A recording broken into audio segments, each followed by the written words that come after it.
get going. Thank you for coming. I hope we have more folks that'll be, we don't have anybody downstairs thinking it's downstairs, right? Just two ladies, that's all. Okay. Well, hopefully we'll have more people coming in right away. I want to introduce to you Mr. Yella Hensley.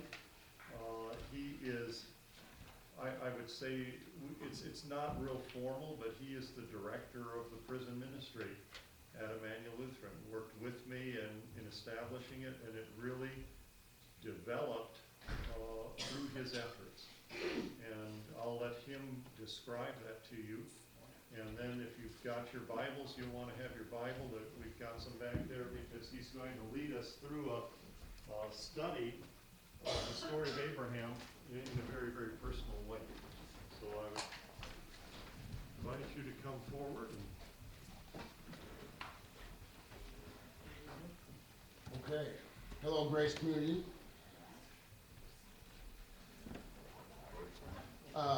We started the prison ministry about almost within a couple weeks of me getting out, but it was really started when Pastor Paul first came to the penitentiary, not the penitentiary, the county, to do a Bible study, and it began with his, I'd say it began with his efforts with me and another brother named Augie Corona. And then when I got out, it continued. And while I was in the penitentiary, listening to Pastor Paul's ministry, bringing the gospel alive to me, I'm an outspoken individual, and so I might be working in the kitchen and sitting at the table, and if someone say this, well, I'm quick to be like, well, that's not true. This is what it is, and so I'm constantly speaking on the things Pastor Paul taught me about God. And a couple brothers finally asked me, a couple gang members, one of them was the head of the Bloods in Faribault, said, well, why don't you do a Bible study, and I'll make everybody that comes to argument, that's part of his clique, come. And so I said, okay. And so it started with just a couple brothers. They ended up moving around, but it grew.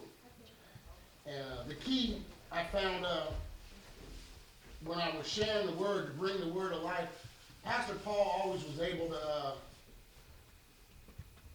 bring it alive by making it personal. He started by sharing the historical and cultural context, and that mattered to me. And but I'm interested in history, so to bring it alive, I realized you can't really point the finger at others. The best way is just to kind of point the finger at yourself and bring it alive that way. So,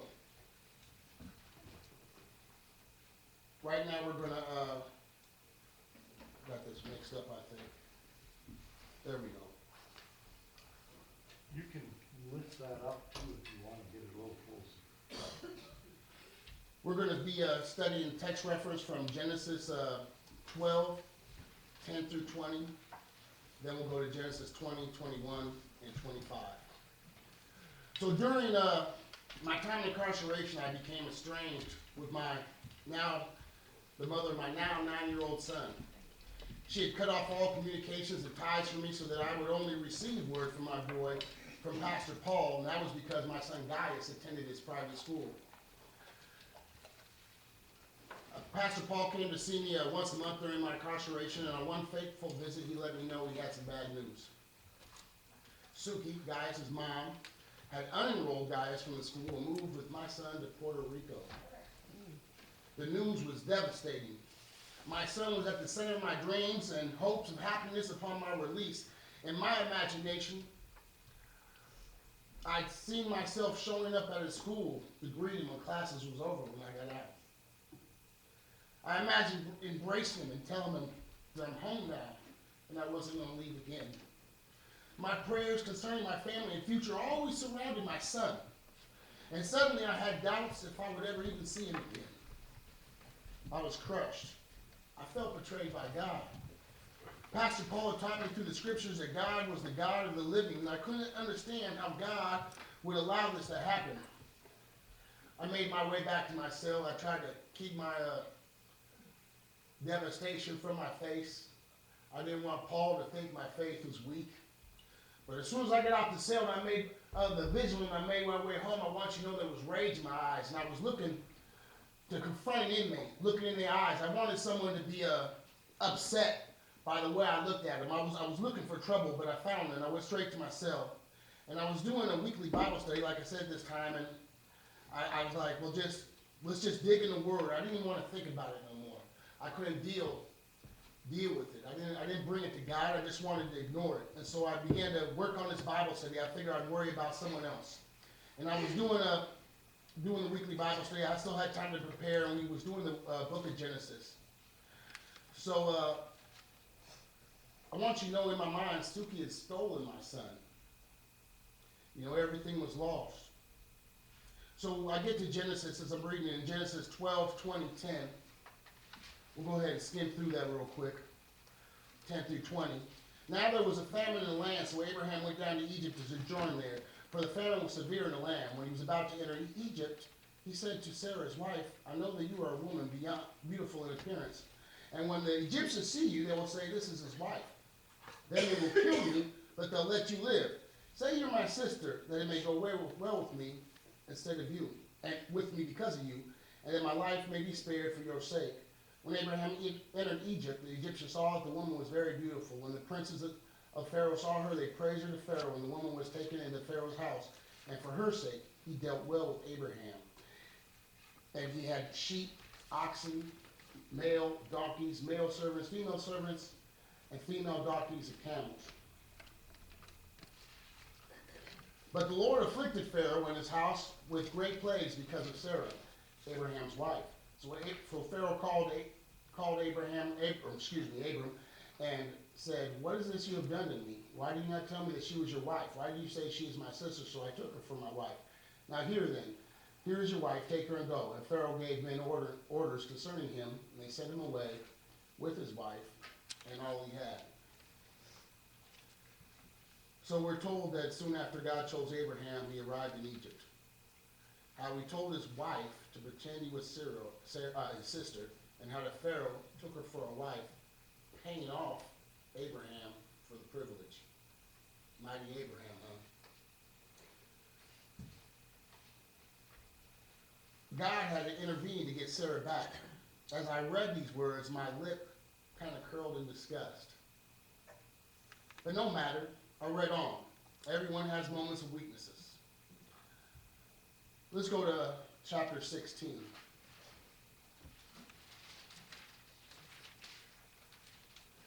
Now Sarah, Abram's wife, had borne him no children. She had a female Egyptian servant. No, we're going to actually go to chapter 20. That was when Abraham took Hagar for like kind of a wife and had a daughter, but we know that. So we're just going to go to chapter Genesis 20. Abraham still traveling, and from there Abraham journeyed towards the territory of the Negev and lived between Kadesh and Shur, and he journeyed in Gerar. And Abraham said to Sarah's wife, and Abraham said of Sarah his wife, she is my sister. And Amalek, king of Gerar, sent and took Sarah. But God came to Amalek in a dream and said to him, behold, you are a dead man because of the woman who you have taken, for she is a man's wife. Now Amalek had not approached her, so he said, Lord, you will kill an innocent people? Did he not say to me, she is my sister? And she herself said, he is my brother. In the integrity of my heart and the innocence of my hands, I have done this. Then God said to him in the dream, yes, I know that you have done this in the integrity of your heart, and it was I who kept you from sinning against me. Therefore, I did not let you touch her. Now then, return the man's wife, for he is a prophet. So we will always pray for you, you shall live. But if you do not return, you shall know that you will surely die, you and all you have with you. We're going to forward a little bit and just go to drop down to verse 14, because Amalek, he confronts, of course, Abraham, the usual, why'd you do this?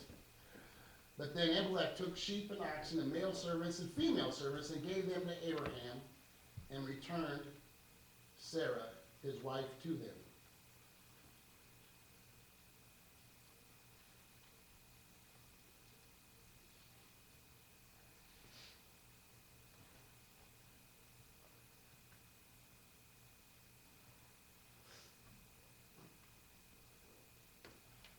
I was actually supposed to read 60, but what we're going to do is, as we're talking about Sarah, once again we got Abraham handing off his wife Sarah, in times of adversity.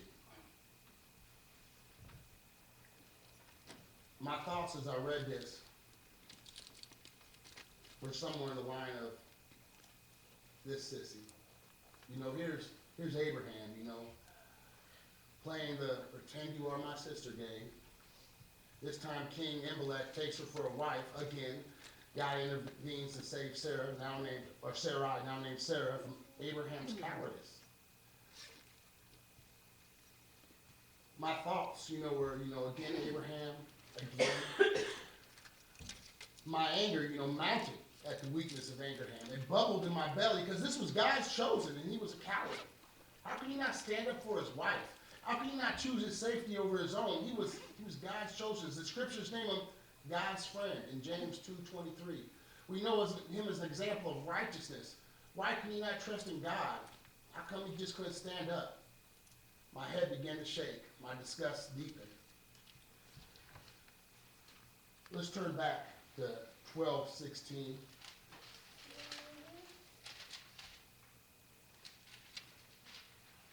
And let's look at that real quick. Now Sarah, Abraham's wife, had borne him those children. Chapter 16. Yeah, excuse me, chapter 16, 1:16. She had a female Egyptian servant whose name was Hagar. And Sarah said to Abraham, behold, now the Lord has prevented me from bearing children, so go to my servant. It may be that I can obtain children by her. And Abraham listened to the voice of Sarah. So after Abraham had lived 10 years in the land of Canaan, Sarai, Abram's wife, took Hagar, the Egyptian, her servant, and gave her to Abram, her husband, as a wife. And he went into Hagar, and she conceived. Let's pause there for a minute. Hagar was a slave. No one asked Hagar what she wanted.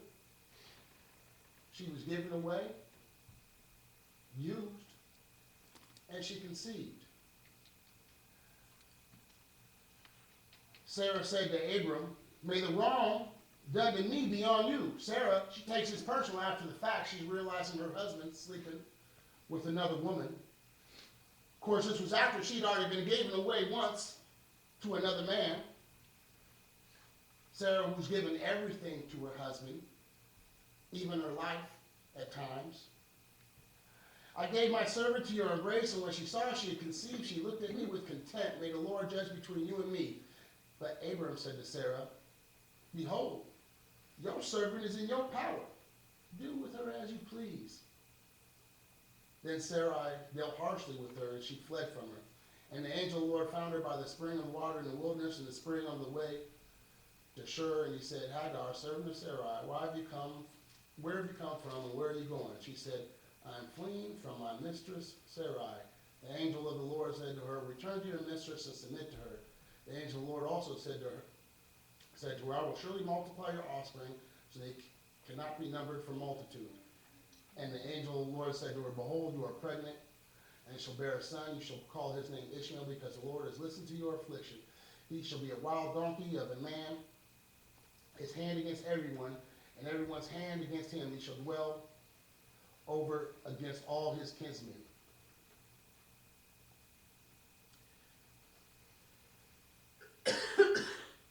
So here in chapter 16, it speaks of the discord in Abraham's family between two women, and Abram's cavalier handling of the issue. His lack of concern for the woman who carried his son, and dissociation of the turmoil in his home that led to the mother of his child to flee. With once again God intervening, bringing Hagar back and fixing Abram's mess. He gives the mother of his child, she's pregnant, to his other wife. Do what you want. And when she flees from, probably was a beating. Probably just wasn't harsh words that would send her out in the wilderness, pregnant. Abram don't chase her down. God ends up bringing her back.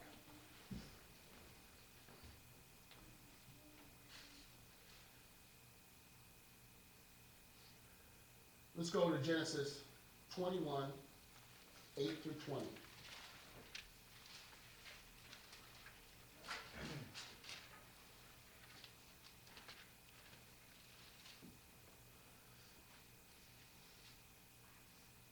So by now, Sarah has actually had the promised child at this point in the scripture.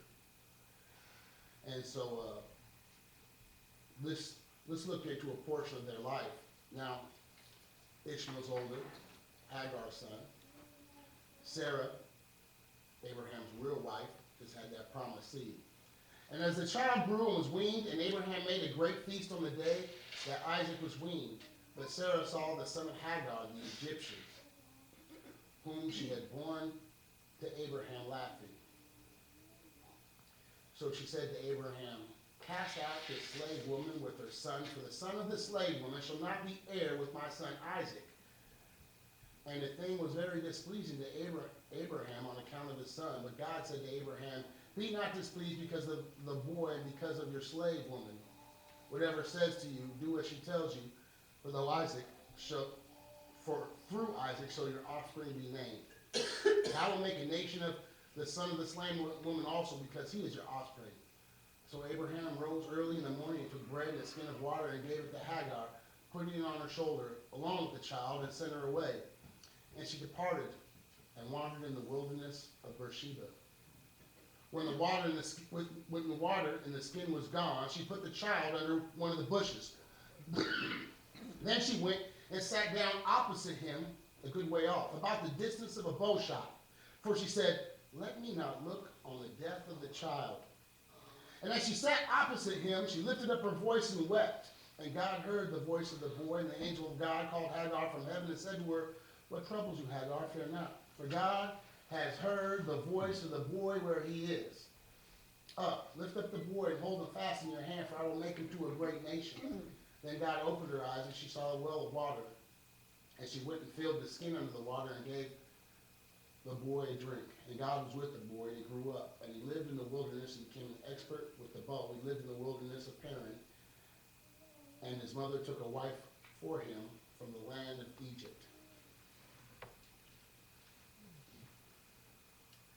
So here we got the trouble in Abraham's home coming to a forefront. Sarah has had enough. Perhaps it was Ishmael's mockery of Isaac. Perhaps in Ishmael's mockery of Isaac, she felt what in her mind was the echo of the mockery she had received earlier from Hagar. I wonder to what extent she felt second best in the house of her husband. I wondered how being forced to lie and then be taken by two different men eroded her self-esteem and sets a place in the house of Abraham. But however she felt, we know this time enough was enough. She put out Hagar and her son, and this time God allowed it. I say this time because a lot of people just, and maybe it's true, maybe people assume that Isaac was supposed to be put out of the house of his father, but Ishmael, but I can't help but wonder if that was true, why God didn't let her wander off the first time. It's almost as if God had gave Abraham opportunity after opportunity to clean up this mess he made. God never told him to take Hagar into his tent. So Abraham, a rich man, sent them to the desert with a small amount of food, only an amount Hagar could carry on her shoulders, in a single bottle of water. No cattle, no sheep. No silver or gold, no servants, not even a donkey to carry them. Ishmael was about 17 years old. For most of his life, he had been the apple of his father's eye, loved, treasured, wanted. Now he'd been put out of his father's house with nothing. When the water ran out, Hagar left them under a tree to die alone. So overwhelmed by this turn of events, so broken and defeated, that the final defeat of watching the son she loved die of thirst was too much for this broken woman to bear. She moved about a narrow castaway and sobbed out her misery as she waited for the end. Ishmael, alone, waiting to die, abandoned and bereft of all he knew and loved, also cried in misery. The Bible says God heard the boy crying. The anger that simmered in my heart exploded in full conflagration. I felt rage in every extremity of my body. I slammed my Bible shut and looked at the ceiling. In my mind, I cried out to God, is this the father of my faith? This is the man whose faith I'm supposed to emulate? This coward? This sissy? God, this is the example you give to me? I was lost in my sorrow, broken in my confusion. I understand God heard Ishmael crying. I understand that God protected and comforted them there in the wilderness and throughout Ishmael's life. I understand. But where was Abraham when his child wept? It was his job to comfort his child and wipe away his tears. I know well the feelings of abandonment. I know well the pain of being overwhelmed by the world and unable to see any way to move forward. I know well the clawing grasp of hopelessness that squeezes and squeezes you until you feel as if the blood tints the very sweat from your pores, until it seems as if your very tears have become stained with this red tint. Abraham, where were you as your child cried? He was your baby boy. I couldn't accept this. I wanted to call Pastor Paul, who had left me but a few hours before. I knew too many men in this life I've lived that Abraham reminded me of. Not just in the streets, but this felt all too intimate to me, too reminiscent of my own childhood. I needed answers because I couldn't accept this reality God was giving me. I'm Ishmael. I'm Ishmael. My fury consumed me as I paced the floor of my cell, my fists clenched, my face twisted, wordlessly asking God, why? Why? Why? Then I paused. Why was I so angry? You see, I had long ago come to grips with my childhood. I'd forgiven my mother her drug addiction, forgiven the father I'd never met, forgiven the drunken father who raised me. I wasn't that guy who hated his parents, who blamed them for every misery of my life. Being an imperfect father myself had taught me how hard being a parent was. I wasn't Ishmael. Also, it wasn't like I hadn't read Genesis before. Why was I so angry? It hit me like a haymaker from Mike Tyson. I wasn't Ishmael. I was Abraham. How many times did I put the well-being of the woman in my life, have I put my well-being above the woman in my life? In fact, on this last charge when I was pulled over, I made Suki put the dope in her pants. Suki didn't abandon me when she left for Puerto Rico, or even when she cut me off, not just from her, but from my son.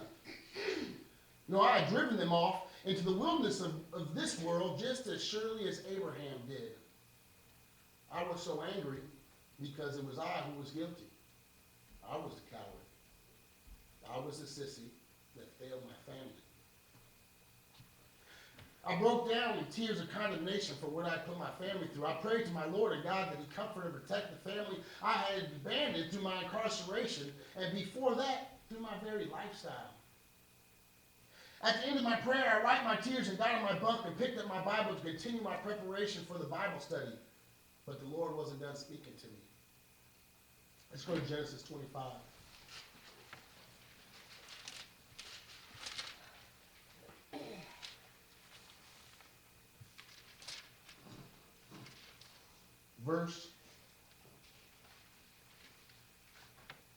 Verse 7 through 11, we'll read. These are the days of the years of Abraham's life, 173 years. Abraham breathed his last and died at a good old age, an old man and full of years, and was gathered to his people. Isaac and Ishmael, his sons, buried him in the cave of Machpelah in the field of Ekron, the son of Zohar, the Hittite, east of Mamre, the field that Abraham purchased from the Hittites. There Abraham was buried with his wife Sarah. After the death of Abraham, God blessed Isaac his son, and Isaac settled in Beer Lahai Roi. Here the Bible tells us Abraham's death and burial. Before Abraham died, he had 6 other sons, besides the 2 aforementioned. But the Bible tells us only 2 of his sons buried him. Isaac and Ishmael. For me, that spoke volumes. And that statement I heard at that moment God's promise to me. You see, Ishmael had come back to bury the father that abandoned him. The fact that no other sons but he and Isaac showed up made and makes me believe that there had to be some type of reunification between father and son in life. A son who had been lost had been restored. And in that verse, I knew God would bring my son back to me. When I was writing this, I was writing to the inmates in the penitentiary. And my son at that time was sitting on my couch watching YouTube.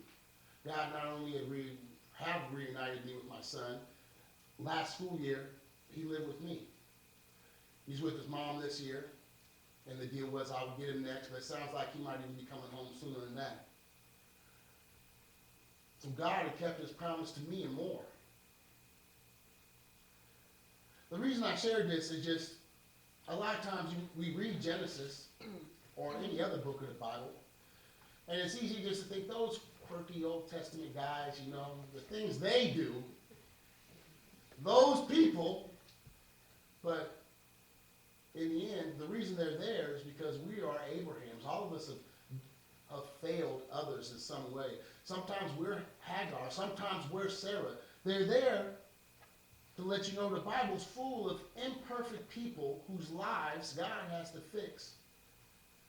To trust in him ultimately, because when we trust in ourselves, we fail. And just as we have a personal relationship with God, when we read his word, it's best to make it personal. Thank you for your time. God bless you.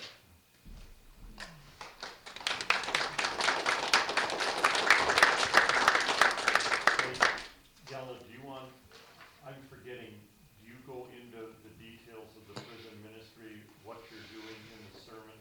Yeah, I touched more on that in the sermon. Okay, are there questions that anyone would like to ask Yella? About, yes. If he made the excuse that Sarah was his sister, I don't really even understand why did he do that in the first place? With the mighty God at his side, that's a good question, you know. But in the end, But as a human, what was he hoping to gain by doing that? his life, ultimately. Oh, because if he said Sarah was his wife, he would have been in trouble? To have Sarah as a wife, he was afraid they would kill him. And now she's single. Oh, he got favors.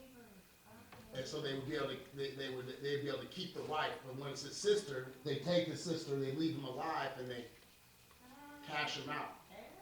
Okay.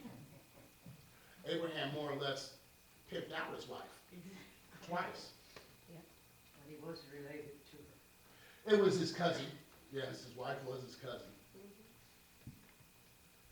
Complicated family situations. I wonder if he's the only one that has those.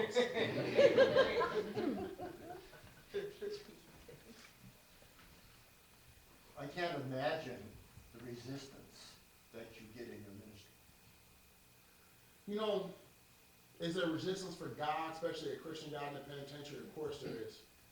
But you know, what amazed me wasn't the resistance. You know, you expect that. When I started a Bible study, it started with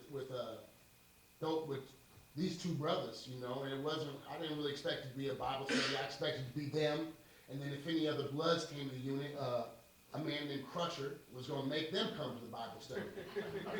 And then a man named Little Me had went to the hole for fighting, and Crusher had went to a different unit for something else, and I was by myself, and so the next time for the Bible study, I said, well, I'm just going to go sit down there and read for a half hour, and if someone comes, well, we'll do the Bible study. If no one comes, maybe I'll do this one more time. It just, you know, maybe this ain't for what I'm supposed to be doing. And I sat there for about 10, 15 minutes, and a couple brothers showed. And then as the time went on, it would grow. We weren't supposed to congregate more than 6 people at a time, and we'd get 12 and 15 at a time, and the prison would be like, well, you guys gotta do this in church. But the thing was, the brothers I was sharing the word with wasn't church brothers. These were crooks. You know, some of them were strong, some of them was weak. But what it was is they wanted to understand the Bible. They wanted answers to their questions, and so they would come. And sometimes I'd have to break it up into two once, you know, the prison authorities, you know, made a big enough deal. I ended up getting moved to different units. I got fired from different jobs for different reasons. And every time I went to a new unit, I started another Bible study. And once again, it would start off small, but the response was overwhelming. As I say in a sermon, when I left the penitentiary, I left with the name of 29 brothers who still wanted contact. Right now, it's like, I think we're in contact with 52, 53, but most of those original brothers went home. This is just people, I get these letters, I get these emails. I would love, can I be on that list? In fact, we just got a postcard last week from an inmate that said, my roommate gets these things in the mail, can I get put on the list? And so there's definitely a hunger for God. Is there resistance? Prison is nothing but a reflection of the world outside. You're a good example to all of us. Let's just say I'm a man, you know. I look good right now, I'm ironed up.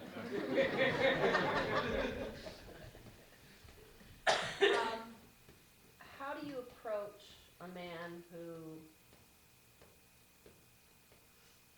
used to love the presence of God in his life and actively participate, and then lost sight? Prison is different for everybody. And how do you approach somebody who has decided in their own mind, in their own heart, I don't want to have anything to do with organized religion? And you know, And to talk the way you talk, and the way you're preaching right now, or the way you're doing Bible study right now, I can see where, because my son's in prison, I could see where he could understand you and relate to you because of the way you're bringing the message across. But how do you approach somebody to try to get them to return? you know, I'll be honest with you, I don't feel I have any special power to convince anybody. When I started the Bible study, the truth was, you know, before I became a Christian, I was a violent man. You know, I was one of the strong. I was proud. You know, I was the type of guy that men with money and a lot of drugs would give them to me because they knew I was a man of my word, and they knew I was going to bring that back no matter what. And so when I became a Christian, I wanted to preach to men like me. I felt like they could be leaders. I wanted to go to these strong men. But the people I wanted to preach to wasn't coming, you know, at first. And in the end, I didn't choose who I shared the message with. Instead, I shared the message with whoever God chose. And ultimately, the conversion is not up to me. You know, me and Pastor Paul, we've had a lot of failures. Him way more than I when it comes to, you know, trying to spread the word. Not really in a bad way. He's just been at it longer. You know, but in the end, it's all our job is, you know, to do our best, to live a godly lifestyle, to be an example of Christ, share the word, and trust ultimately that God will format that change in the people, you know, we love at the proper time when they're ready. We're only, in the end, only men, and everybody and women, everybody got free choice. Fortunately for us, we have a loving God that works with us. Well, I think part of what we can do too is, if someone has given up on organized religion, which is pretty easy to do in this world when you look at organized religion, to remember, and Yella's going to talk about this a little bit, that God is open to our prayers, and prayers are powerful because God is powerful. And I think on your part, Arlene, to pray for your son, and I know you do, but to continue, but to encourage him to pray for God's guidance. Doesn't have to be organized religion, but pray for God's guidance, and then to dig into the Word, to trust that a God who would, and I think a God who would send a son, his son, to die for rebellious people, and then reveal himself in the Word, will speak to him through that Word. And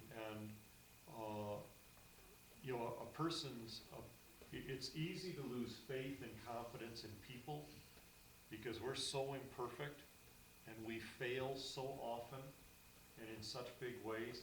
But it's also then, you know, you can put what really are the consequences of people onto God, but to be able to reconnect him in a personal way through his reading, through his prayers, and then to appeal to God, and hopefully that restoration with fellow believers will come after there's restoration with God. I started writing letters to God. Probably sounds weird to you guys. But I actually sit down and I write letters to God. And I ask him for him. So I do pray for him. Well, and I think that's a good exercise. I mean, a good thing to do. I know of a person who wrote down a detailed description of a prayer request in her diary, and about 8-10 months later, it came true, and she goes back and she reads it, but it was really an appeal to God, and God responded in his time. And I was just gonna add too, the word ultimately is key. This is God's word. Pastor Paul's, you know, I was locked up 40 months. I want you to know for the first, we talked a little bit about personal things in my life, but the 95% of our conversations was this. This is what, you know, I needed more than, I wasn't looking for a shoulder to cry on. You know, I'm 44 right now. I got locked up 39, 40 years old. I'm grown. I wasn't looking for a dad. I was looking for a God. And when he opened this word and you share this word will speak to you. You know, I'm not one of those that say, go flip the pages, put your finger there. No. Study it. This word is full of all types of different things, and even if it don't speak directly, like as in verse by verse to your particular thing, it's, you know, it speaks broadly to it. And there can be no faith, the Bible teaches us, without the word. And so I would encourage, if you can get someone into this, transformation, I feel like, is impossible to avoid.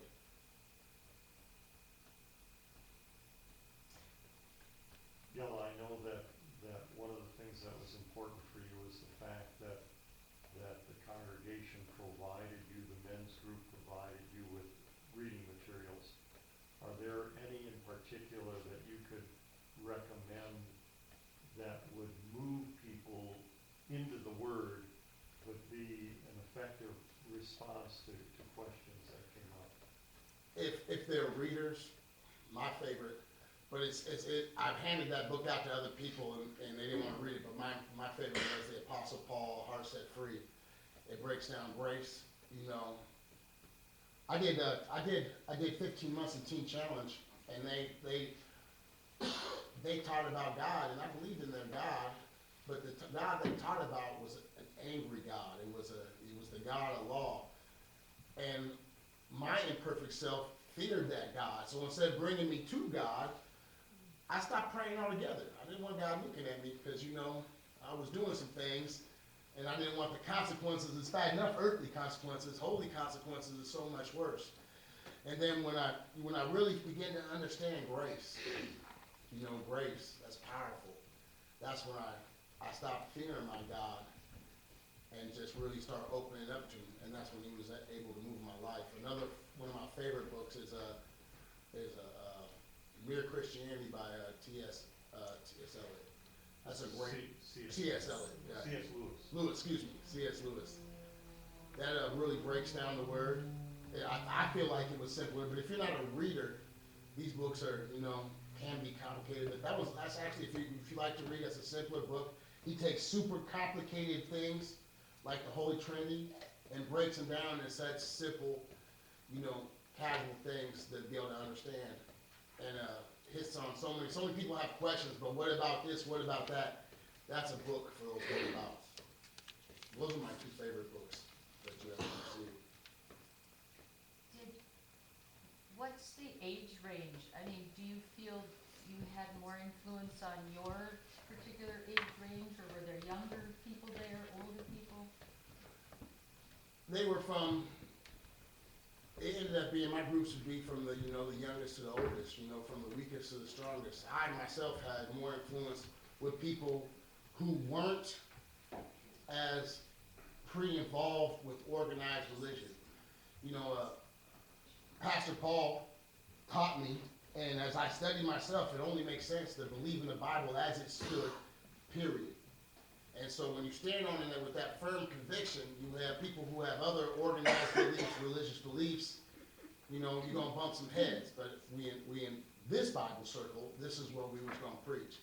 And so I did well mostly with people without pre-existing opinions on the matter. Though some people would went to church but didn't go deep, they enjoyed it as well. You'd be surprised how many people go to church but really don't know what's up in here. And so I think it was just people who were actually, what's crazy is how many different people is out there interested. And all it really takes is us to be willing. You're gonna get a whole bunch of no's. There was 12 people in my Bible study. There was 100 and some inmates in every unit. You dig? It's not like I had these, I was transformed in the prison system. But Pastor Paul said I was one of the few people that's really in my situation that's taken this gospel to heart, and I can't help but feel grateful. If I'm the only one, it matters to me and my family. And if I can make that difference in another person's life, I would feel honored and thank God daily to be able to return that, to be his tool in some way or fashion. Mike, and Emmanuel is celebrating its 150th anniversary today in, its final major service. And in the bulletin, I was looking through it this morning, they had their first adult baptism in the Blue Earth County Jail this last week through the prison ministry at Emmanuel. And that particular gentleman requested that his children as well be baptized. The prison ministry, by and large, was something that I did by myself until Yellow came out of prison, and then he really helped to expand it. But when I left Emmanuel, we had 2 men and another woman who stepped forward, and now there are 2 Bible studies in the Blue Earth County Jail, one for women, one for men, and 2 men that are exchanging it, plus Yellow will tell you a little more about what he's doing with the 50-plus people. But what I find interesting is that the Lord picked this up and expanded it and continues to expand it. It's not dependent on any one person. It's dependent upon God. It's Amen. dependent upon His Holy Spirit. And yet God works through us. On your bulletin, it has the human hands that God uses.